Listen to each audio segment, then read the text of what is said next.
Bonjour et bienvenue dans cette nouvelle vidéo de la lueur du fond.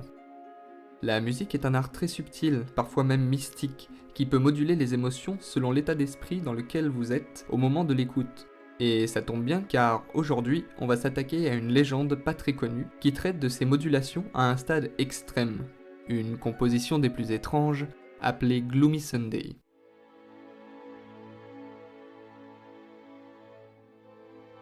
Renzo Serres est un artiste hongrois né en 1889.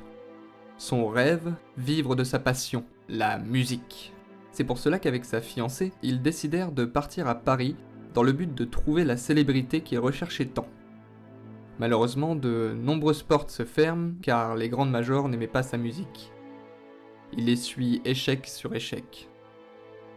Sa fiancée, qui malgré le fait qu'elle le soutenait complètement dans son projet, essaya pourtant de lui faire entendre raison afin de trouver un travail dit normal pour qu'ils puissent tous les deux vivre correctement. Mais Serres est tellement passionné qu'il refuse catégoriquement de trouver un travail. Pour lui, il vivra de sa musique ou ne vivra pas. Ce désaccord provoqua alors une grande dispute et le couple se sépara. Le lendemain, un dimanche, Serres décida de s'asseoir à son piano et de contempler cette triste rupture. Il regarde vers la fenêtre et se dit « Quel sombre dimanche !» Puis laissa voguer ses doigts au gré des touches noires et blanches de son piano pour en sortir cette mélodie.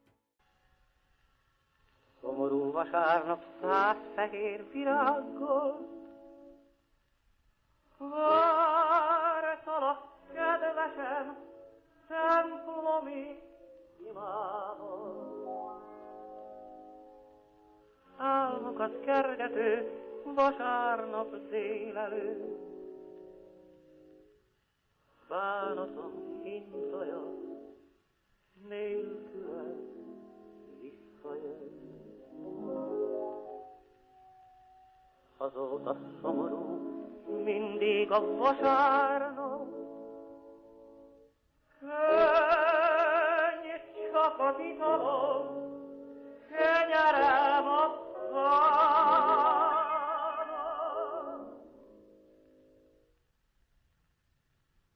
Szomorú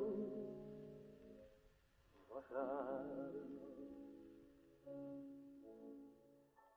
Lorsqu'il comprit que ce qu'il était en train de jouer allait être un grand succès, il prit à toute vitesse un crayon et une feuille pour y noter sa nouvelle composition. Par la suite, il s'empressa de l'envoyer à une grande maison de disques.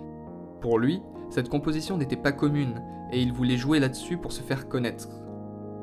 Malheureusement, il essuya un refus de la maison de disques, expliquant que cette mélodie était trop triste et dépressive et qu'il ne pouvait rien faire avec cette composition. Ne désespérant pas, il décida de l'envoyer à un autre éditeur, qui, au grand bonheur de Serres, fut accepté et distribué dans les plus grandes villes du monde. Ainsi, un artiste qui avait entendu sa mélodie décida d'écrire des paroles pour agrémenter cette mélodie, car il vivait la même chose que Renzo Serres, une rupture douloureuse avec sa femme. Après quelques mois, à son grand malheur, des événements mystérieux se produisirent dans différentes villes du monde. À Berlin, un musicien se suicide à coups de revolver car il ne pouvait s'enlever sombre dimanche de son cerveau.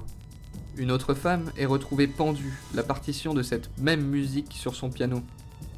À New York, une femme se suicide gazée dans sa voiture, écoutant cette sombre musique. Un vieil homme de 82 ans se jette par-dessus son balcon après avoir joué cette mélodie. Puis c'est au tour de Rome d'être happé par la chanson, avec un adolescent qui saute d'un pont après avoir écouté Gloomy Sunday. Tous ces événements sont vite mis sous le feu des médias qui mettent en cause cette chanson au cœur de toutes ces affaires. La mauvaise réputation de la composition de Serres prend énormément d'ampleur et affecte personnellement le pianiste qui, dans un élan de désespoir, envoya plusieurs lettres à son ex-compagne. Sans succès. La police lui rapporta que son ex-compagne fut retrouvée morte, empoisonnée avec la partition de cette composition maudite. Son maudit fardeau fut associé à encore beaucoup de suicides et les années de Serres furent de plus en plus sombres, voyant sa musique même censurée sur la BBC. Ainsi, 35 ans après son premier et seul succès, il se suicide en se jetant par la fenêtre. Maintenant qu'on a posé les bases de cette légende, reprenons tout ça et remettons-le dans le contexte. Lorsque l'histoire commence, nous sommes dans les années 30, en pleine Grande Dépression. La population mondiale est en surproduction et les entreprises de tous bords ne trouvent plus aucun acheteur. Les usines ferment, les récoltes et autres produits sont détruits et des millions de chômeurs meurent de faim. Les banques ferment, le monde entier est en crise économique et de nombreuses manifestations et rassemblements surviennent aux quatre coins du monde. Cette crise profite à la montée de l'extrémisme en Allemagne avec le parti nazi qui prend de plus en plus d'ampleur. La suite, vous la connaissez.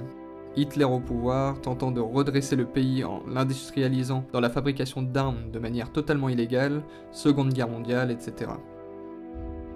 Si je vous explique un peu les conditions de l'époque de manière succincte, c'est pour vous restituer le contexte dans lequel cette mélodie a été composée. En effet, on pourrait reprocher les nombreux suicides à cette chanson, mais on oublie que de nombreuses personnes étaient dépressives à cette période, et on peut aisément imaginer qu'avec ou sans cette chanson, les suicides auraient sûrement eu lieu. Et c'est dans ce triste contexte que la réputation de cette mélodie s'est faite. Mais malgré sa réputation, jusqu'à nos jours, de nombreuses interprétations sont nées de différents auteurs connus, tels que Billie Holiday en 1941, Ray Charles en 1969, Sinéad O'Connor en 1992, Björk en 1999 et même le groupe Portishead.